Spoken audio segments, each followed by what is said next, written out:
Tim Buser Polsek Seberang Ulu 2 Palembang meringkus MR tersangka penjamretan tas milik seorang mahasiswi. Ia ditangkap tanpa perlawanan saat mengendarai motor di kawasan Seberang Ulu.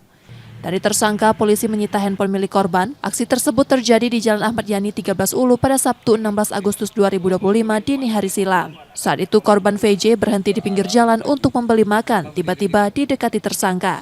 Tas lempang korban ditarik hingga ia terjatuh dan mengalami luka. Setelah berhasil membawa tas, tersangka kabur meninggalkan korban. Untuk korban sendiri keadaannya hanya luka-luka lecet tapi mengalami kerugian berupa satu buah dompet yang berisi STNK dan berikut HP merek iPhone. Untuk sementara belum kita temukan data residipis, namun tetap kita akan lakukan pendalaman terhadap data pelaku. Akibat perbuatannya, tersangka terancam hukuman hingga 12 tahun penjara. Yudi Kiswanto, Kompas TV, Palembang, Sumatera Selatan.